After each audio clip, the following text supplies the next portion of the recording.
Welcome, തഹമനാണ്. ഈ video rheumatoid ആർത്രൈറ്റിസിനെ പറ്റിയാണ്. Rheumatoid arthritis എന്ന് പറയുന്ന രോഗം എങ്ങനെ ഉണ്ടാകുന്നു, എന്തുകൊണ്ടുണ്ടാകുന്നു? അപ്പോൾ നമുക്ക് പാത്തോഫിസിയോളജിയാണ് നമ്മൾ പറയാ, pathophysiology of rheumatoid arthritis. Then നമുക്ക് അതിന്റെ സയൻസ് ആൻഡ് സിംറ്റംസ്, അപ്പോൾ നമുക്ക് ക്ലിനിക്കൽ ഫീച്ചേഴ്സ് എന്തൊക്കെയാണെന്ന് ഒന്ന് പറഞ്ഞു പോകേണ്ടി വരും. പ്രത്യേകതകൾ, ദെൻ റിസ്ക് ഫാക്ടേഴ്സ് ആർക്കൊക്കെ വരാം, അങ്ങനെയൊക്കെയുള്ള കാര്യങ്ങൾ പറയാം. സോ ഇതാണ് നമ്മൾ ഈ വീഡിയോയിൽ പറയാം. സന്ധികളെ, ശരീരത്തിലെ ജോയിന്റ്സിനെ ബാധിക്കുന്ന ഒരു ഇൻഫ്ലമേറ്ററി ഡിസീസാണ്. So this an inflammatory disease. So അതിൽ തന്നെ സിസ്റ്റമിക് ഇൻഫ്ലമേറ്ററി ഡിസീസ് ആണത്. സിസ്റ്റമിക് ഇൻഫ്ലമേറ്ററി ഡിസീസിലെ ഒരു പ്രധാനപ്പെട്ട ആളാണ് ഈ റുമറ്റോയ്ഡ് ആർത്രൈറ്റിസ് എന്ന് പറയാം. മലയാളത്തിൽ ഇതിനെ ആമവാദം എന്നാണെന്ന് തോന്നുന്നു പറയുന്നത്. ആമവാദം എന്ന് പറയുന്നുണ്ട്. ദെൻ പിന്നെ വാതരക്തം എന്നും പറയുന്നതായി പറയുന്നുണ്ട്. വാതരക്തം. സോ ക്ഷീണം, തളർച്ച, ഇങ്ങനെയൊക്കെയുള്ള പല ലക്ഷണങ്ങളും ഉണ്ടായെങ്കിലും ഇതിന്റെ പ്രധാനപ്പെട്ട ഏറ്റവും മോസ്റ്റ് ഇമ്പോർട്ടൻറ്റ് ലക്ഷണം എന്ന് പറയുന്നത് ഏർലി മോർണിംഗ്, രാവിലെ എഴുന്നേൽക്കുമ്പോൾ ഉണ്ടാവുന്ന സ്റ്റിഫ്നെസ്, ഏർലി മോർണിംഗ് സ്റ്റിഫ്നെസ് ആണ്. സന്ധികളിൽ പിടുത്തം, മരവിപ്പ്, പിരിമുറുക്കം, കാഠിന്യം രാവിലെ എഴുന്നേൽക്കുമ്പോൾ ഉണ്ടാകും. ആൻഡ് ഇത് 1 hour, 1 മണിക്കൂറിൽ അധികം നീണ്ടു നിൽക്കും. ആൻഡ് ശരീരത്തിന്റെ 2 ഭാഗങ്ങളുണ്ട്, ബയലാറ്ററലാണ്, 2 വശങ്ങളിലുമുണ്ട്, ഒരേപോലെ ഉണ്ടാകും. പിന്നീട് നമ്മൾ പ്രവൃത്തികളിലൊക്കെ മുഴുകുമ്പോൾ ആയാസം, ആ ബുദ്ധിമുട്ട് ഒക്കെ കുറയും. സോ രാവിലെ എഴുന്നേൽക്കും പല്ല് വെക്കാൻ, കുറ്റി ഊരാൻ, അങ്ങനെയൊക്കെയുള്ള ബുദ്ധിമുട്ടുകളാണ്. ദെൻ ഇത് പ്രധാനമായിട്ട് ബാധിക്കുക ചെറിയ സന്ധികളെയാണ്, ചെറിയ സ്മോൾ ജോയിന്റ്സുകളെയാണ് ആദ്യം ബാധിക്കുക. ഇപ്പോൾ ഉദാഹരണം കൈപ്പത്തിയിലെ വിരലും ചേരുന്നത്. ഇപ്പോൾ നമ്മുടെ കൈയാണെങ്കിൽ കൈയുടെ വിരൽ തുടങ്ങുന്ന ഇവിടെയുള്ള സംഭവം, അതിനെ നമ്മൾ മെറ്റാകാർപ്പോഫലാഞ്ചിയൽ എന്നാണ് പറയുക. സോ ഇത് മെറ്റാകാർപ്പോഫലാഞ്ചിയൽ ജോയിന്റ്സ് ആണ്. ദെൻ അതിനുശേഷം ഈ വിരൽ ഇങ്ങനെ വേണമെങ്കിൽ അടുത്ത നെക്സ്റ്റ് സ്റ്റെപ്പ് അല്ലെ, ഇവിടെ ഉള്ളതിനെ നമ്മൾ പറയുന്നത് പ്രോക്സിമൽ ഇന്റർഫലാഞ്ചിയൽ എന്നാണ്. പ്രോക്സിമൽ ഇന്റർഫലാഞ്ചിയൽ. സോ ഇതിന് രണ്ടിനൊക്കെ ആയിരിക്കും ആദ്യം ബാധിക്കുക. ഇത് കൈയാണ്, ഇതേപോലെ കാലിലെ ബാധിക്കാം. ഓക്കെ. ആൻഡ് ഈ അറ്റത്തുള്ള ഡിസ്റ്റൽ ഭാഗത്ത് ബാധിക്കുമെന്ന് വെച്ചാൽ ഇല്ല, അത് കുറവാണ്. സോ ഇതേപോലെ കാലുകളെയും ബാധിക്കാം. പിന്നീട് മുകളിലോട്ട് പോയി ഇവിടത്തെ ബാധിച്ച് റിസ്റ്റിനെ ബാധിക്കാം, അല്ലെങ്കിൽ കാലുകളാണെങ്കിൽ ആംഗിൾസിൽ ബാധിക്കാം. പിന്നീട് ഇങ്ങോട്ട് പോയി കഴിഞ്ഞാൽ കൈമുട്ടുകളായി അല്ലെ, കൈമുട്ടുകളെ ബാധിക്കാം. എൽബോസ്, കാലുകളിലാണെങ്കിൽ നീ ആണ് എൽബോ അല്ലെങ്കിൽ നീനെ ബാധിക്കാം. പിന്നീട് അങ്ങ് പോയി വേണമെങ്കിൽ ഹിപ്പിനെ ബാധിക്കാം. ചുമൽ, കഴുത്തിലെ ജോയിന്റ്സ്, ഇവിടെ വരെയൊക്കെ ബാധിക്കാവുന്ന ഒരു രോഗമാണ് റുമറ്റോയ്ഡ് ആർത്രൈറ്റിസ്. സാധാരണ രീതിയിൽ ഇത് സ്ലോ ഓൺസെറ്റ് ആണ്, വർഷങ്ങൾ കൊണ്ട് ആയിരിക്കും ഉണ്ടാവുക. പക്ഷേ ചില ആൾക്കാരിൽ 10% പേരിലെങ്കിലും റാപ്പിഡ് ഓൺസെറ്റും ഉണ്ട്. അക്യൂട്ട് ഓൺസെറ്റ് എന്നാണ് നമ്മൾ അതിന് പറയാം. അക്യൂട്ട് ഓൺസെറ്റ് ആയിട്ടും ഉണ്ടാവാറുണ്ട്. ഇത് പക്ഷേ സന്ധികളെ മാത്രം ബാധിക്കുന്ന ഒരു പ്രശ്നമല്ല എന്നുള്ളതാണ് എൻ്റെ ഒരു പ്രശ്നം. ഇത് സ്കിന്നിനെ ബാധിക്കാം, ചർമ്മത്തെ ബാധിക്കാം. സ്കിന്നിൽ സോഫ്റ്റ് സ്പോഞ്ചി നോഡ്യൂൾസ് ആയിട്ട്, സബ്ക്യൂട്ടേനിയസ് ആയിട്ട് സ്കിന്നിന്റെ അടിയിൽ, കൈകളിലും കൈമടക്കും മറ്റു ഭാഗത്തൊക്കെ വരാം. സോ ഫോറാം, എൽബോസ് അവിടെ. Then it can affect lungs, ശ്വാസകോശത്തെ ബാധിക്കാം, ചുമയായിട്ടായിരിക്കും കാണിക്കുക. കണ്ണിനെ ബാധിക്കാം. കണ്ണിന് ഇപ്പോൾ ഉദാഹരണത്തിന് ഊവൈറ്റിസോ കെരാറ്റോ കൺജങ്ക്റ്റിവൈറ്റിസോ അങ്ങനെയൊക്കെ ആയിട്ടായിരിക്കും കാണുക. ദെൻ ഹൃദയത്തെ ബാധിക്കാം. ഹാർട്ടിനെ ബാധിച്ചു കഴിഞ്ഞാൽ മയോകാർഡൈറ്റിസ് പോലുള്ള പ്രശ്നങ്ങളായിരിക്കാം. ദെൻ ബ്ലഡ് വെസൽസിനെ ബാധിക്കാം. സോ ഇവിടെ എല്ലാത്തിനെയും പിന്നീട് ബാധിക്കാവുന്ന ഒരു സിസ്റ്റമിക് രോഗമാണ് റുമറ്റോയ്ഡ് ആർത്രൈറ്റിസ്. ഇത് ഏത് പ്രായക്കാരിലുണ്ടാകാം. ഇപ്പോൾ കുട്ടികളിൽ, ചിൽഡ്രനിലും ഇതുണ്ടാകാം, 2 വയസ്സുള്ള കുട്ടികളിലൊക്കെ ഉണ്ടാകാം. എങ്കിലും മധ്യവയസ്കരിലാണ് ഉണ്ടാവുക. അവയിൽ തന്നെ സ്ത്രീകളിലാണ്. So female around 30 to 50 years of age, അല്ലെങ്കിൽ 40 to 50 ആ പ്രായത്തിലൊക്കെയാണ് കൂടുതലായിട്ട് ഉണ്ടാവുക. ആൻഡ് സ്ത്രീകളിൽ പുരുഷന്മാരെക്കാൾ 3:1 അല്ലെങ്കിൽ 3 ഇരട്ടി സാധ്യത കൂടുതലാണ്. ആൻഡ് ഇത് സാധാരണ അസ്ഥി തേയ്മാനം എന്നൊക്കെ പറഞ്ഞ് നമ്മൾ പറയുന്ന ഓസ്റ്റിയോ ആർത്രൈറ്റിസ് ഉണ്ട്. ഓസ്റ്റിയോ ആർത്രൈറ്റിസ് പോലുള്ള ഒരു രോഗമല്ല. സന്ധികളിലൂടെയാണ് തുടക്കം എന്ന് മാത്രമേ ഉള്ളൂ. അപ്പോൾ സന്ധികളിൽ നീർക്കെട്ടുണ്ടാകും, വീക്കം അല്ലെങ്കിൽ ഇൻഫ്ലമേഷൻ ഉണ്ടാകും. അപ്പോൾ അവിടെ കടുത്ത പെയിൻ ഉണ്ടാകും, ഇൻഫ്ലമേഷൻ ഉണ്ടാകും. ദെൻ അവിടെ ബലഹീനത വരും. എന്നിവയായിട്ട് പതുക്കെ അങ്ങോട്ട് പോയി അടുത്ത ഭാഗം കാർട്ടിലേജ് ഡാമേജിലേക്ക് കിടക്കും. കാർട്ടിലേജ് ഡാമേജ് കഴിഞ്ഞിട്ട് പിന്നെ അടുത്ത സ്റ്റെപ്പ് ഓസ്റ്റിയോപോറോസിസിലേക്കാണ്. അപ്പോൾ അങ്ങനെ പോയി കഴിഞ്ഞാൽ സിവിയർ ഡിസബിലിറ്റിയാണ് ഫൈനലായിട്ട് അവസാനം ഉണ്ടാവുക എന്നുള്ളതാണ്. അങ്ങോട്ടേക്കാണ് പോവുക. സോ ഇതിനപ്പോൾ നമ്മൾ ഇംഗ്ലീഷിൽ പറയുകയാണെങ്കിൽ സന്ധികളിൽ ഈ ഉണ്ടാകുന്ന പ്രശ്നത്തെ നമുക്ക് പാനസ് ഫോർമേഷൻ എന്നാണ് പറയുക. പാനസ് ഫോർമേഷൻ എന്നാണ് നമ്മൾ അതിന് പറയാം. പാനസ് ഫോർമേഷൻ ജോയിന്റ്. സോ ഈ സന്ധികളെ നമ്മൾ സൈനോവിയൽ ജോയിന്റ് എന്നാണല്ലോ പറയുക. സോ സൈനോവിയം ബിക്കംസ് എഡിമാറ്റസ് ആകും, തിക്കൻഡ് ആകും. ദെൻ സൈനോവിയ അവിടെ ഹൈപ്പർപ്ലാസിയ ഉണ്ടാകും. അവിടെ inflammatory cells, fibroblast, inflammatory mediators എല്ലാം നിറഞ്ഞുണ്ടാകുന്നതാണ് ഈ പാനസ്. ഓക്കെ, നമുക്കിത് അവസാനം വീണ്ടും ഈ പാനസ് ഉണ്ടാവലൊക്കെ കാണാം. ആൻഡ് ഇത് കാർട്ടിലേജിനെ ബാധിച്ച് ബോണിനെ ബാധിക്കുന്നു. ബോണിനെ ബാധിക്കുമ്പോഴത്തേക്കും ഇവിടെ കാർട്ടിലേജിനെ ബാധിക്കുമ്പോൾ ഫൈബ്രസ് ആൻഡ് ആങ്കൈലോസിസ് എന്ന് പറയുന്ന പ്രശ്നം ഉണ്ടാകും. ദെൻ അത് ഓസ്റ്റിയോക്ലാസ്റ്റ് ആക്ടിവിറ്റി വർദ്ധിച്ചിട്ട് ബോൺ റിസോർപ്ഷൻ കൂട്ടി ഓസ്റ്റിയോപോറോസിസ് ആക്കുകയും ഈ എല്ലുകൾ തമ്മിൽ ജോയിന്റ് ആവുകയും ചെയ്യും, ഫ്യൂഷൻ ആവുകയും ചെയ്യുമ്പോൾ അതിനെ നമ്മൾ ബോണി ആങ്കൈലോസിസ് എന്നാണ് പറയുക. സോ ഇങ്ങനെയൊക്കെയുള്ള സ്റ്റെപ്പുകളിലേക്കാണ് ഇത് പോവുക. ഇനി ഇത് രക്തക്കുഴലിനെ ബാധിക്കുന്നു എന്ന് പറഞ്ഞു, ബ്ലഡ് വെസലിനെ ബാധിക്കുന്നത് നമ്മൾ അതിനെ വിളിക്കുക ല്യൂക്കോസൈറ്റോക്ലാസ്റ്റിക് വാസ്കുലൈറ്റിസ് എന്നാണ് പറയുക. സോ രക്തക്കുഴലിനെ ബാധിക്കുന്നതാണ്, പിന്നെ ബാക്കി മറ്റ് ഓർഗൻസിലേക്കൊക്കെ പ്രശ്നങ്ങളാവാനായിട്ട് കാരണം. ഈ കൈകളിൽ ഇങ്ങനെ കാണുന്ന ഡിഫോർമിറ്റി, എല്ലുകളുടെ പ്രശ്നം മൂലമുള്ള ഡിഫോർമിറ്റി രണ്ട് രീതിയിൽ കാണാം. ഒന്ന് പ്രധാനപ്പെട്ടാണ്, ഒന്ന് സ്വാൻ നെക്ക് ഡിഫോർമിറ്റി എന്ന് വിളിക്കാറുണ്ട്, രണ്ടാമത്തത് ബോട്ടുനയർ ഡിഫോർമിറ്റി. സോ ഇങ്ങനെ രണ്ടുതരം ഡിഫോർമിറ്റിയാണ് പ്രധാനമായിട്ടും. മറ്റിവിടെയൊക്കെ ഉണ്ടാകുന്ന ഡിഫോർമിറ്റികളൊക്കെ ഉണ്ട്, തൽക്കാലം നമുക്ക് വിടാം. അപ്പോൾ ഞാൻ ഈ പറഞ്ഞ കാര്യങ്ങളൊക്കെ ഒന്ന് ചുരുക്കി പറഞ്ഞു കഴിഞ്ഞാൽ, ശരീരത്തിന്റെ ജോയിൻസിനെ ബാധിക്കുന്ന അല്ലെങ്കിൽ സൈനോവിയൽ ജോയിൻസിനെ ബാധിക്കുന്ന ഒരു അസുഖമാണ് ദിസ് റുമറ്റോയ്ഡ് ആർത്രൈറ്റിസ്. ആൻഡ് ഇത് സിമ്മട്രിക്കൽ ആണ് എന്ന് വെച്ചാൽ ശരീരത്തിന്റെ രണ്ട് ഭാഗങ്ങളിലും ഒരേപോലെ ഉണ്ട്, ബൈലാറ്ററൽ ആണ്. ചെറിയ ജോയിൻസ്, സ്മോൾ ജോയിൻസിനെയാണ്, അല്ലെങ്കിൽ നമ്മൾ ഓൾറെഡി പറഞ്ഞു പ്രോക്സി ഓർ ഇന്റർമെറ്റാഫലഞ്ചൽസ്, അവിടേക്കാണ് ആദ്യം ബാധിക്കുക. ദെൻ എക്സ്ട്രാ ആർട്ടിക്കുലാർ ഉണ്ട് എന്ന് വെച്ചാൽ ജോയിൻസ് അല്ലാത്ത, ആർട്ടിക്കുലാർ എന്ന് വെച്ചാൽ ജോയിൻസ് തന്നെയാണ്. എക്സ്ട്രാ ആർട്ടിക്കുലാർ ആയിട്ടുള്ള പ്രശ്നങ്ങൾ നമ്മൾ പല ഓർഗൻസും പറഞ്ഞു, അവിടെയൊക്കെ ശരീരത്തിന്റെ വിവിധ ഭാഗങ്ങളെയും ബാധിക്കുന്ന അപ്പോൾ സിസ്റ്റമിക് ഡിസീസ് ആണ്. പക്ഷെ ഇത്രയും ഞാൻ പറഞ്ഞെങ്കിലും ഞാനിവിടെ പറയാത്തൊരു പ്രധാനപ്പെട്ട ഒരു വാക്ക് അല്ലെങ്കിൽ ഒരു കാര്യമുണ്ട്. അത് നമ്മൾ പറയേണ്ടത് this an auto immune disorder ആണ് എന്നുള്ളതാണ്. ഓട്ടോ ഇമ്മ്യൂൺ ഡിസോർഡർ പേഷ്യൻസിന്റെ ലൈഫ് സ്റ്റൈലിലോ ഭക്ഷണങ്ങൾ മൂലമോ ഒന്നും ഉണ്ടാകുന്നതല്ല ഈ പ്രശ്നം. നമ്മുടെ ശരീരത്തിലെ ഏതോ ചില ഒരു പ്രോട്ടീൻ അജ്ഞാതമായ ഒരു പ്രോട്ടീന് പുറത്തു നിന്നുള്ള ഫോറിനായിട്ട് നമ്മുടേതല്ലാത്ത ശരീരം കാണുമ്പോൾ ഉണ്ടാകുന്ന പ്രശ്നമാണ് ഈ അസുഖത്തിന്റെ ഏറ്റവും സുപ്രധാനമായിട്ടുള്ള കാരണം. So rheumatoid arthritis is an auto immune inflammatory disorder and affects primarily the joints. ഒന്നുകൂടി കുറച്ച് പുതിയ വാക്കുകൾ കൂടി ചേർത്ത് നമ്മൾ പറയുകയാണെങ്കിൽ, rheumatoid arthritis is an auto immune disorder ആണ്, ഓട്ടോ ഇമ്മ്യൂൺ ഡിസോർഡർ ആണെന്ന് പറഞ്ഞു. ആൻഡ് ഇറ്റ്സ് എ ക്രോണിക് രോഗമാണ്, ഒറ്റയടിക്ക് ഒരു ദിവസം വന്ന് പിന്നീട് മാറുകയില്ല. ക്രോണിക് ആണ്, നോൺ സുപ്പുറേറ്റീവ് ആണ്, നോൺ സുപ്പുറേറ്റീവ് ഡിസോർഡർ ആണ്, ആൻഡ് പ്രോലിഫറേറ്റീവ് ഡിസോർഡർ ആണ്. സംഭവം ഇങ്ങനെ കൂടിക്കൊണ്ടേയിരിക്കുകയാണ്. ക്രോണിക് ആണ്, ക്രോണിക് ഇൻഫ്ലമേറ്ററി ഡിസോർഡർ. എവിടെയാണ് കൂടുതലായിട്ട് കാണുക? സൈനോവിയം ആണ്. സൈനോവിയം ഓഫ് രണ്ട് ഭാഗം കാണാം. അപ്പോൾ സിമ്മട്രിക്കൽ ശരീരഭാഗം ഒന്നും കൂടി വേണമെങ്കിൽ നമുക്ക് എഴുതാം. ആൻഡ് ലീഡ്സ് ടു കാർട്ടിലേജ് ഡാമേജ്. കാർട്ടിലേജ് ഡാമേജ് കഴിഞ്ഞിട്ട് കാർട്ടിലേജ് ഡാമേജ് ഉണ്ടാകും. ദെൻ ഫ്യൂഷൻ ഓഫ് ജോയിന്റ്സ് ഉണ്ടാക്കാം. Then it can also affect vascular blood വെസൽസിനെ ബാധിക്കാം, leading to damage to other organs. മറ്റു ഓർഗൻസിനെയൊക്കെ ബാധിക്കുന്ന ഒരു രോഗമാണ് റുമറ്റോയ്ഡ് ആർത്രൈറ്റിസ്. സോ ഇത് എൻ്റെ സ്വന്തമായിട്ടുള്ള ഡെഫിനിഷനാണ്. സോ ഇത് കാണാപ്പാടം പഠിക്കേണ്ട ആവശ്യമൊന്നുമില്ല. എനിക്ക് പോയിന്റുകൾ മാത്രം ഇങ്ങനെ താഴെ പരീക്ഷയ്ക്ക് എഴുതി പോയാൽ മതി. സ്ത്രീകളിലാണത് കൂടുതലെന്ന് പറഞ്ഞു. സ്ത്രീകളിൽ മിക്കവാറും ഓട്ടോ ഇമ്മ്യൂൺ ഡിസോർഡേഴ്സ് ഒക്കെ സ്ത്രീകളിൽ കൂടുതലാണ്. ഇപ്പോൾ ലൂപ്പസ് ഒക്കെ എക്സാമ്പിൾ ആണല്ലോ. ഇനി ആർക്കൊക്കെ കൂടുതൽ വരാം, റിസ്ക് ഫാക്ടേഴ്സ് എന്തൊക്കെയാണ് എന്ന് ചോദിച്ചു കഴിഞ്ഞാൽ, ഒരു കാരണം പാരമ്പര്യമാണ്, ജനറ്റിക് ആണ്. ജനറ്റിക് മീൻസ് ഫാമിലിയിൽ ആർക്കെങ്കിലും ഉണ്ടെങ്കിൽ, റിലേറ്റീവ്സ്, ഫാമിലി അല്ലെങ്കിൽ റിലേറ്റീവ്സ് ഒക്കെ വരേണ്ട ചാൻസ് കൂടുതലാണ് നമുക്ക്. ദെൻ പിന്നെയുള്ള ഒരു പ്രശ്നം HLA ജീനിലാണ്. HLA ജീനിൽ ഉണ്ടാകുന്ന ചില പ്രശ്നങ്ങൾ പ്രധാനമായിട്ടും നമ്മൾ പറയാം HLA DR4ലാണ്, DR4ൽ അല്ലെങ്കിൽ DR1 ആകാം ചിലപ്പോഴെങ്കിലും. ദെൻ HLA DQയിലൊക്കെ വരാം. എങ്കിലും DR4 ആണ് നമ്മൾ പ്രധാനമായിട്ട് പറയാം. ഇവിടെ എന്തെങ്കിലുമൊക്കെ മാറ്റങ്ങൾ ഉണ്ടെങ്കിൽ വരാം. ദെൻ പിന്നെയുള്ളത് മറ്റു പ്രശ്നങ്ങൾ എൻവയോൺമെന്റൽ പ്രശ്നങ്ങളാണ്. എൻവയോൺമെന്റൽ എന്ന് പറയുമ്പോൾ ചിലതരം ഇൻഫെക്ഷൻസ് ഒക്കെ നമുക്ക് പിടികിട്ടാൽ, ഇപ്പോൾ സൈറ്റോമെഗാലോ വൈറസ് ആകാം, എപ്സ്റ്റീൻ ബാർ വൈറസ് ആകാം, അങ്ങനെയൊക്കെയുള്ള വൈറസ് ഇൻഫെക്ഷനോ അല്ലെങ്കിൽ ബാക്ടീരിയൽ മോണകളെ ബാധിക്കുന്ന ചില അസുഖങ്ങളോ അല്ലെങ്കിൽ മൈക്കോപ്ലാസ്മയോ ഇങ്ങനെയൊക്കെയുള്ള ചില ഇൻഫെക്ഷൻസ് മൂലം. അതിനുശേഷം ദെൻ സ്മോക്കിംഗ് പ്രധാനപ്പെട്ട ഒരു കാരണമായിട്ട് പറയുന്നത്. സ്മോക്കിംഗ് പോലിക്കുന്നവരിൽ കൂടുതലായിട്ട് കാണപ്പെടുന്നുണ്ട്. ദെൻ ടെമ്പറേറ്റ് ക്ലൈമറ്റ് ഉള്ള രാജ്യങ്ങളിലും ഇത് കൂടുതലായിട്ട് കാണപ്പെടുന്നതായിട്ട് പറയുന്നുണ്ട്. സോ ഇങ്ങനെ ജനിതകപരമായിട്ടുള്ള കാരണങ്ങളുള്ള ആൾക്കാരിൽ ഇങ്ങനെയുള്ള എൻവയോൺമെന്റൽ ട്രിഗേഴ്സ് കൂടി വന്നു കഴിഞ്ഞാൽ അവരിൽ ഈ സാധ്യത കൂടുതലാണ്, അല്ലാതെയും വരുന്നുണ്ട്. ആൻഡ് ഇനി ഇവരുടെ രക്തപരിശോധന നടത്തി കഴിഞ്ഞാലോ, ഒന്ന് റുമറ്റോയ്ഡ് ഫാക്ടർ ആണ്. റുമറ്റോയ്ഡ് ഫാക്ടർ ഉയർന്നിരിപ്പുണ്ടാകാം. പക്ഷെ ഇത് സ്പെസിഫിക് അല്ല, നോൺ സ്പെസിഫിക് ആണ്.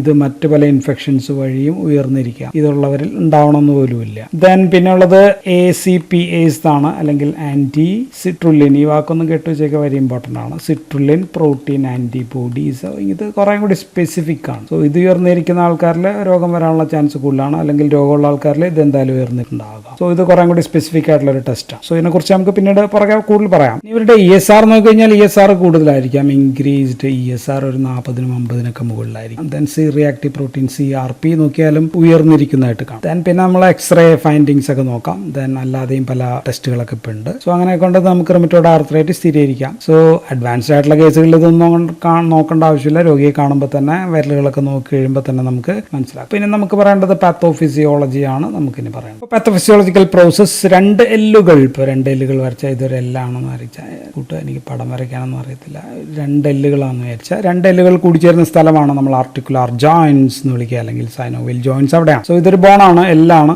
ആൻഡ് ഇവിടെ നമുക്ക് എന്തൊക്കെയുണ്ട്, ടൈപ്പ് 1 കൊളാജൻ ഫൈബേഴ്സ് ഉണ്ട്, ദെൻ ഹൈഡ്രോക്സി അപ്പിറ്റൈറ്റ് എന്ന് പറയുന്ന സംഭവം ഉണ്ട്, bone tissues or bone cells ഒക്കെ ഉണ്ട്, ഇവിടെ ഉണ്ട്. ആൻഡ് ഇതിന് ചുറ്റും ഇങ്ങനെ ഇവിടെയും ഇത്രയും വലിയ ഗ്യാപ്പൊന്നുമില്ല എങ്കിലും ഇതിന് ചുറ്റും ഇങ്ങനെ ആയിട്ട് ഹയാലിൻ കാർട്ടിലേജ് ഉണ്ട്. സോ ദിസ് ഹയാലിൻ കാർട്ടിലേജ് ആണ്, കാർട്ടിലേജ് ചുറ്റുമുണ്ട്. ആൻഡ് ഈ ഹയാലിൻ കാർട്ടിലേജ് എന്താ ഉള്ളത്, ടൈപ്പ് 2 കൊളാജൻ ആണ് ഇവിടെ ഉള്ളത്. ദെൻ ഹയാലിൻ കാർട്ടിലേജിലെ സെല്ല് കോൺട്രോസൈറ്റ്സ് എന്നാണ് നമ്മൾ അതിനെ വിളിക്കുക. ആൻഡ് ഇതിന് ചുറ്റും ഒരു ജോയിന്റ് ക്യാപ്സ്യൂൾ ഉണ്ട്. ഞാനത് 2 ലെയർ ആയിട്ട് അങ്ങോട്ട് വരയ്ക്കുകയാണ്, കാരണം അത് 2 ലെയറാണ്, ജോയിന്റ് ക്യാപ്സ്യൂൾ എന്നാണ് അതിനെ പറയുക. ആൻഡ് ഇതിന്റെ പുറത്തുള്ളത് ഔട്ടർ ലെയർ ആണ്. ഔട്ടർ ലെയറിനെ നമുക്ക് ഫൈബറസ് സ്റ്റഫ് ആണ്. So this is fibrous stuff layer ആണ്.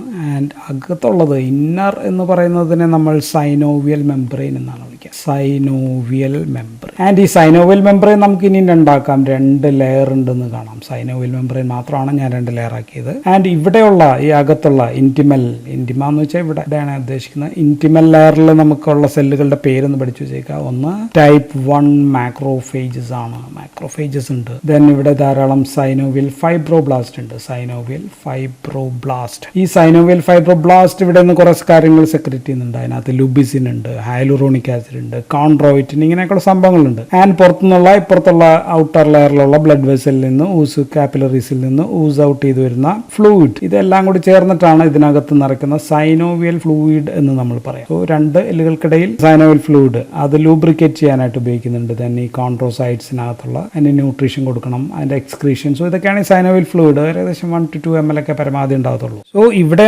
ഇതിനകത്ത് എന്തോ ഫോറിൻ സബ്സ്റ്റൻസ്, ശരീരത്തിന്റെ അല്ലാത്ത ഫോറിൻ സബ്സ്റ്റൻസ് ഉണ്ട് എന്ന് ധരിച്ചിട്ട് എത്തുന്നതാണ് നമ്മുടെ ഇമ്മ്യൂൺ സിസ്റ്റം സെൽസ്. ഇമ്മ്യൂൺ സിസ്റ്റത്തിലുള്ള സെല്ലുകൾ ഇവിടെ എത്തുകയാണ്. അഡാപ്റ്റീവ് ഇമ്മ്യൂൺ സിസ്റ്റം ആണ് ഇവിടെ എത്തുക. സോ അതുകൊണ്ടാണ് അവിടെ വീക്കവും നമ്മൾ നേരത്തെ പറഞ്ഞ പ്രശ്നങ്ങളെല്ലാം ഉണ്ടാകും. അപ്പോൾ നമുക്ക് 2 കാര്യങ്ങൾ ഇനി പറയേണ്ടി വരും. ഒന്ന്, ഫസ്റ്റ് ഈസ് എന്തുകൊണ്ട് നമ്മുടെ ജോയിന്റിലേക്ക് നമ്മുടെ തന്നെ അഡാപ്റ്റീവ് ഇമ്മ്യൂൺ സിസ്റ്റം എത്തുന്നു, എന്തുകൊണ്ട്, വൈ, അതാണ് ഒരു ചോദ്യം. രണ്ടാമത്തെ ചോദ്യം, ഇങ്ങനെ ഇമ്മ്യൂൺ സെൽസ് ഓർ അതേഴ്സ് ഇവിടെ എത്തിയാൽ എന്ത് സംഭവിക്കുന്നു, വാട്ട് ഹാപ്പൻസ്, ഇങ്ങനെയുള്ള സെല്ലുകൾ എത്തിയാൽ. ഇത് ഞാനിവിടെ എന്താണ് നടക്കുന്നതെന്ന് പറയാം. എന്നിട്ട് എന്തുകൊണ്ട് മറ്റേ അഡാപ്റ്റീവ് ഇമ്മ്യൂൺ സിസ്റ്റത്തിലെ ആൾക്കാർ വരുന്നു. ഓൾറെഡി നമ്മൾ കുറച്ച് പറഞ്ഞു കഴിഞ്ഞു, സിട്രുലിനേറ്റഡ് ആന്റിബോഡി എന്നൊക്കെ നമ്മൾ പറഞ്ഞു കഴിഞ്ഞു. സോ അതുമായിട്ട് ബന്ധപ്പെട്ടുള്ള കാര്യങ്ങളാണ്, നമുക്കത് അവസാനം പറയാം. സോ നമുക്കപ്പോൾ ആദ്യം നമ്മുടെ ശരീരത്തിൽ ഒരു ആന്റിബോഡി ഉണ്ടായിട്ടുണ്ട് എന്ന് നമ്മൾ അങ്ങോട്ട് കരുതുകയാണ്. അത് എന്തുകൊണ്ടാണെന്നുള്ള പിന്നീടതാണ് പറയത്തുള്ളൂ. സോ ഈ ആന്റിബോഡിയും അല്ലെങ്കിൽ മറ്റ് സെല്ലുകളെല്ലാം ഇവിടേക്ക് എത്തുകയാണ് എന്നങ്ങോട്ട് കരുതുക. സോ എത്തുന്ന ആൾക്കാർ ആരൊക്കെയാണെന്ന് നമ്മൾ നോക്കുക.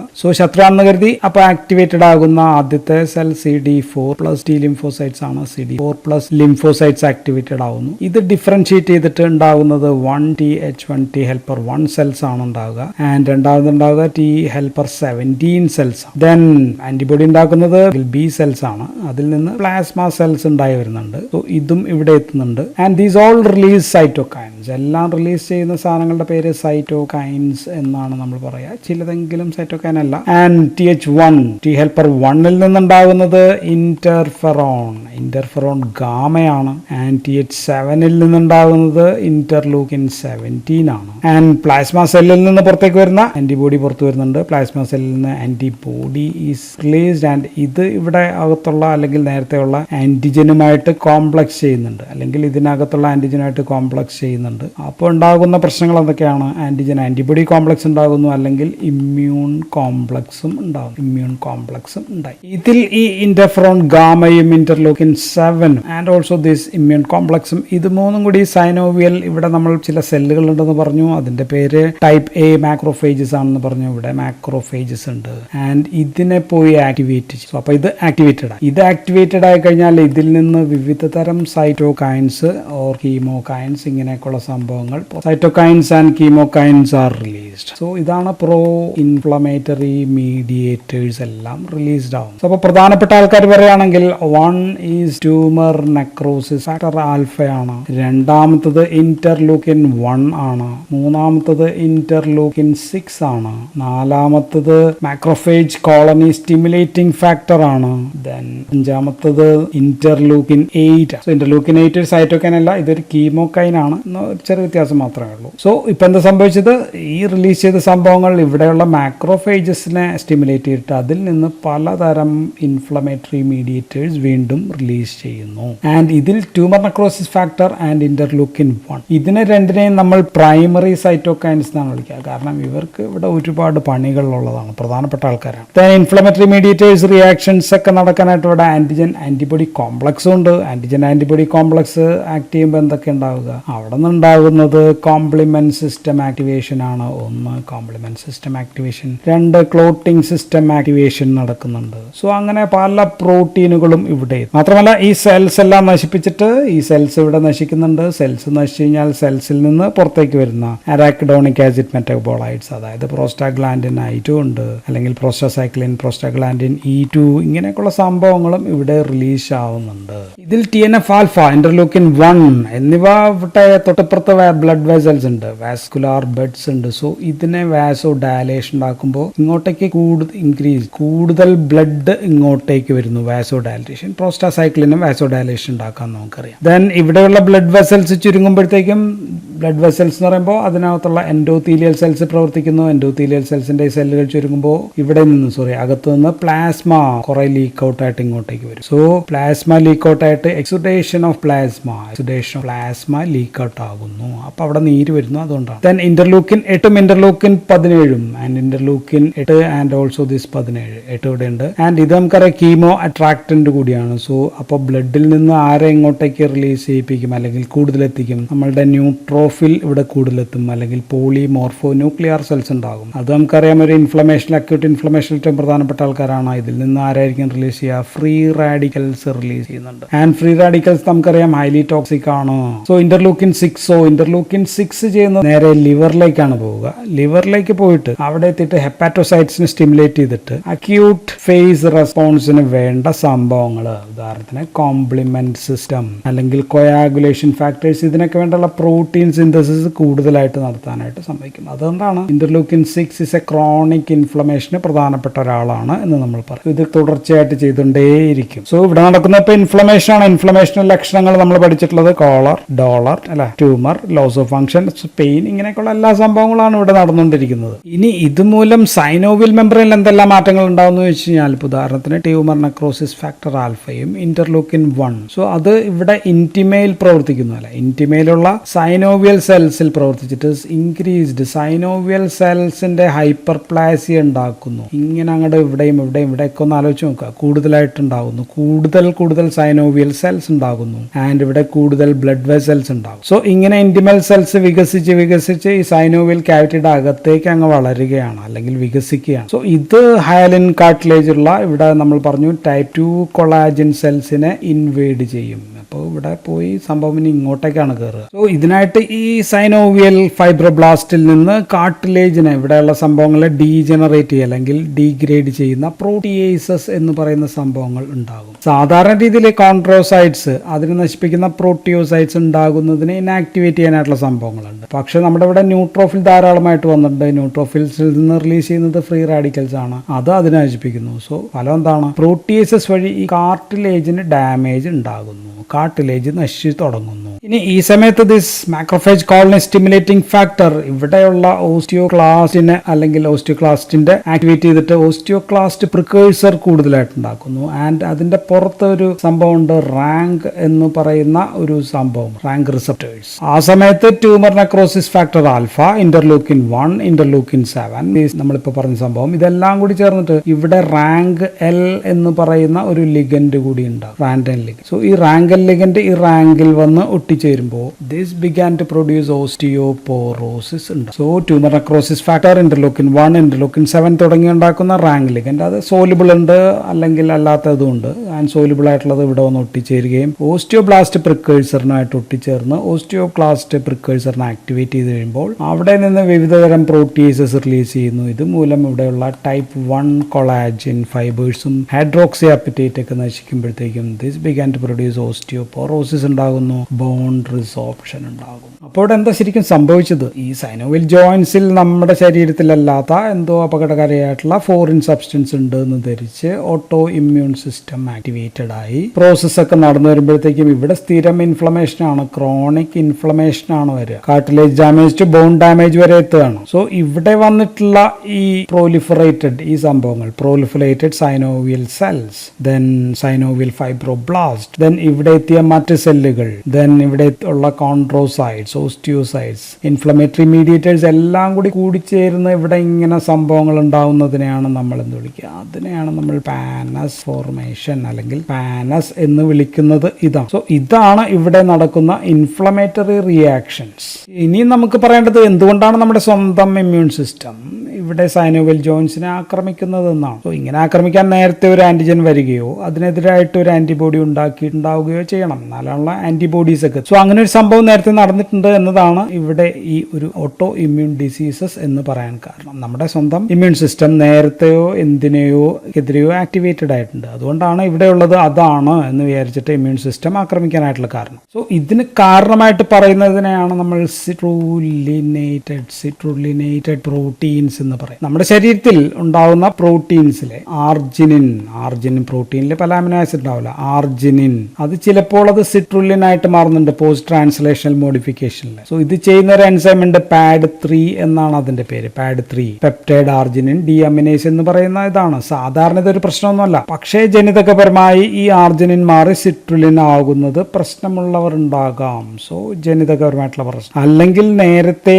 നമ്മുടെ ശരീരത്തിൽ വന്ന ഏതെങ്കിലും ഒരു ഇൻഫെക്ഷനിൽ ഇത്തരം സിട്രുലിനേറ്റഡ് പ്രോട്ടീൻസ് ഉണ്ടായിട്ടുണ്ടാകാം. അത് നമ്മുടെ ശരീരം വിദേശമാണെന്ന് കരുതി അതിനെതിരെ ആന്റിബോഡി നേരത്തെ ഉണ്ടാക്കി വെച്ചിട്ടുണ്ടാകാം. മൂന്നാമത്തെ കണ്ടീഷൻ പറയുന്നത് സ്മോക്കിംഗ് മൂലം ആർജിനിൻ സിട്രുലിനേറ്റഡ് ആയിട്ട് മാറാനുള്ള ചാൻസ് വർദ്ധിച്ചിട്ടുണ്ട്. അങ്ങനെ എപ്പോഴെങ്കിലും ഉണ്ടായിട്ടുണ്ടാകാം. എന്തായാലും എന്തോ ഒരു കാരണം കൊണ്ട് നമ്മുടെ ശരീരത്തിൽ സിട്രുലിനേറ്റഡ് പ്രോട്ടീനെതിരെ ഒരു ആന്റിബോഡി നേരത്തെ ഉണ്ടായിട്ടുണ്ട്. ആൻഡ് ഇതിനിടയിൽ മറ്റേതെങ്കിലും പ്രോട്ടീൻ സ്വാഭാവികമായിട്ട് സിട്രുലിനേറ്റഡ് ആകുകയാണെന്ന് കരുതുക. ഉദാഹരണം ഫൈബ്രിനോജൻ എന്ന് പറയുന്ന നമ്മുടെ പ്രോട്ടീൻ ബ്ലഡിലുള്ളതാണല്ലോ, അത് സിട്രുലിനേറ്റഡ് ആകാം ചിലപ്പോൾ. സോ അപ്പോൾ എന്ത് ചെയ്യാം? ഈ ആന്റിബോഡീസ് ഇവയ്ക്കെതിരെ തിരിഞ്ഞ് അവസാനം അത് ഇവിടെയും വന്ന് ഏറ്റുമുട്ടൽ ഇവിടെയും നടക്കും. ഇല്ലെങ്കിൽ നമ്മുടെ ഇമ്മ്യൂൺ സെൽസ്, ഇത് നമ്മുടെ ഇമ്മ്യൂൺ സെൽസ് ആണ്, CD4 സെൽസ് ആണെന്ന് കരുതുക. ഇത് നമ്മുടെ ആന്റിജൻ പ്രസന്റിംഗ് സെൽസ് ആണ്. ഇവിടെ ഒരു സംഭവമുണ്ട്, MHC ക്ലാസ് 2 മേജർ ഹിസ്റ്റോക്ക്, അവിടെയാണ് HLA എന്ന് പറയുന്ന ഒരു ഭാഗമുണ്ട്. ഈ HLA DR4ൽ ചില പ്രത്യേകതകൾ, ഈ സിട്രുലിനേറ്റഡിനെ കാണുമ്പോഴത്തേക്കും അത് വിദേശിയാണ് എന്ന് ഇയാൾക്ക് പറഞ്ഞു കൊടുക്കാനുള്ള അങ്ങനെ വികസിച്ചിട്ടുണ്ടാകാം. സോ HLA DR4ൽ മറ്റുണ്ടാകുന്ന പിഴവായിരിക്കാം. സിട്രുലിൻ ഉള്ളതിനെ മൊത്തം എവിടെ സിട്രുലിനെ കണ്ടാലും ദോഷകരമാണ് എന്ന രീതിയിലേക്ക് ഇത് കണക്കാക്കുന്നതുമാകാം. സോ എന്താ സംഭവിക്കുക? പ്രശ്നങ്ങളൊന്നുമില്ലാത്ത നമ്മുടെ സൈനോവിയൽ ജോയിൻസിനെ ഇവയെ ആക്രമിക്കും. അവസാനം ഇവിടെ എന്തോ പ്രോട്ടീൻ, ചിലപ്പോൾ ഇതിനകത്തുള്ള ഏതെങ്കിലും പ്രോട്ടീൻ സിട്രുലിനേറ്റഡ് ആയിട്ടും ഉണ്ടാകും. സോ നമ്മുടെ ഈ സൈനോവിയൽ ജോയിൻസിലുള്ള ഏതോ ഒരു പ്രോട്ടീൻ സിട്രുലിനേറ്റഡ് ആയിട്ടുണ്ടാകാം. മറ്റു പ്രശ്നങ്ങൾ ഉണ്ടാകുമ്പോൾ ഈ ജോയിൻസിൽ എന്തെങ്കിലും, ഇപ്പോൾ ഉദാഹരണം ഇവിടെ ഒന്ന് വീണു, ചതഞ്ഞു, അങ്ങനെയൊക്കെ വരുമ്പോഴത്തേക്കും ബ്ലഡ് കൂടുതലെത്തുമ്പോൾ ബ്ലഡിനകത്തുള്ള ആന്റിബോഡി സിട്രുലിനേറ്റഡ് അതിനുള്ള ആന്റിബോഡി ഇതുമായിട്ട് കണ്ടുമുട്ടുകയാണെങ്കിൽ അപ്പോഴും ഈ പ്രശ്നങ്ങൾ ആക്ടിവേറ്റഡ് ആകും. സോ ഇങ്ങനെ ഓട്ടോ ഇമ്മ്യൂൺ പ്രശ്നങ്ങൾ ഉണ്ടാകാനുള്ള പല കാരണങ്ങളാണ് നമ്മൾ പറഞ്ഞത്. പ്രധാനമായിട്ടും അതിലേറ്റവും ഇപ്പോഴുള്ള തിയറി പ്രകാരം സിട്രുലിനേറ്റഡ് പ്രോട്ടീനുകളോട് നമ്മുടെ ശരീരം ആന്റിബോഡി ഉണ്ടാക്കിയിട്ടുണ്ട്. അത് ഇവിടെ എങ്ങനെയോ എത്തിക്കഴിയുമ്പോഴാണ് ഈ പ്രശ്നങ്ങൾ ഉണ്ടാകുന്നത് എന്നാണ് നമ്മൾ പറയുന്നത്. സോ ഇങ്ങനെ വിലയിരുത്താൻ കാരണം എന്താണെന്ന് വെച്ച് കഴിഞ്ഞാൽ, റുമറ്റോയ്ഡ് ആർത്രൈറ്റിസ് ഉള്ള ആൾക്കാരിൽ നമ്മൾ നോക്കിക്കഴിഞ്ഞാൽ ACPA anti citrullinated protein antibodies positive ആണ്, സ്പെസിഫിക് ആണിത്. റുമറ്റോയ്ഡ് ആർത്രൈറ്റിസ് ഉള്ള ആൾക്കാരിലാണ് ഇത് പോസിറ്റീവ് ആകുക. സോ ഇത് പോസിറ്റീവ് ആയതുകൊണ്ട് മാത്രം ഒരാൾക്ക് റുമറ്റോയ്ഡ് ആർത്രൈറ്റിസ് വരണമെന്നില്ല കേട്ടോ, അതും കൂടി ഒന്ന് മനസ്സിലാക്കുക. എക്സ്ട്രാ ഇവന്റ്സും കൂടി സംഭവിക്കണം. ദെൻ അടുത്തുള്ളത് റുമാറ്റിക് ഫാക്ടർ ആണ്, റുമറ്റോയ്ഡ് ഫാക്ടർ എന്ന് നമ്മൾ പറയും. സോ ഇത് ഒരു IgG ആന്റിബോഡിക്കെതിരായിട്ടുള്ള ഒരു അതിന്റെ FC പോർഷനെതിരായിട്ടുള്ള IgMന്റെ ഒരു ആന്റിബോഡിയാണ്, ആന്റിബോഡി അഗൈൻസ്റ്റ് ആന്റിബോഡിയാണ്. പക്ഷെ ഇതും ഒരു സ്പെസിഫിക് അല്ല, കാരണം വേറെ എന്തെങ്കിലുമൊക്കെ അസുഖങ്ങൾ വന്നിട്ടുണ്ടെങ്കിലും നമുക്ക് റുമറ്റോയ്ഡ് ഫാക്ടർ പോസിറ്റീവ് ആകാം. പക്ഷെ ഇതും പോസിറ്റീവ് ആണ്, ഇതും പോസിറ്റീവാണ്. ഡബിൾ പോസിറ്റീവ് ആണെങ്കിൽ നമുക്ക് റുമറ്റോയിഡ് ഫാക്ടർ ഉണ്ടാവാനുള്ള ചാൻസ് കൂടുതലാണ്. ആൻഡ് ഇങ്ങനെയുള്ള ആൾക്കാരിൽ നമുക്ക് റുമറ്റോയിഡ് ഡിസീസ് ഉണ്ടാവുകയും ചെയ്യും. ഇപ്പോൾ ഏതെങ്കിലും ഒരെണ്ണം മാത്രം പോസിറ്റീവ് ആണെങ്കിൽ റുമറ്റോയിഡ് ആർത്രൈറ്റിസ് ഉണ്ടാവണമെന്നില്ല എന്നും കൂടിയാണ്. സോ അപ്പോൾ ഞാനിവിടെ ഇത്രയും നേരം പറഞ്ഞത് റുമറ്റോയിഡ് ആർത്രൈറ്റിസിന്റെ ലക്ഷണങ്ങളൊക്കെ ആദ്യം പറഞ്ഞു. അതിനുശേഷം റുമറ്റോയിഡ് ആർത്രൈറ്റിസ് ഉണ്ടാകുന്ന പാത്തോഫിസിയോളജി, ഇൻഫ്ലമേറ്ററി മീഡിയേറ്റേഴ്സ് അതിനെ കുറിച്ചൊക്കെ പറഞ്ഞു. ദെൻ അവസാനം നമ്മൾ പറഞ്ഞത് എന്തുകൊണ്ടുണ്ടാകുന്നു, അതിന്റെ പ്രധാനപ്പെട്ട റീസൺ ആയിട്ട് പറയുന്നത് സിട്രിനേറ്റഡ് പ്രോട്ടീൻസിനെ പറ്റിയാണ്. So that's all in this video. Thank you for watching.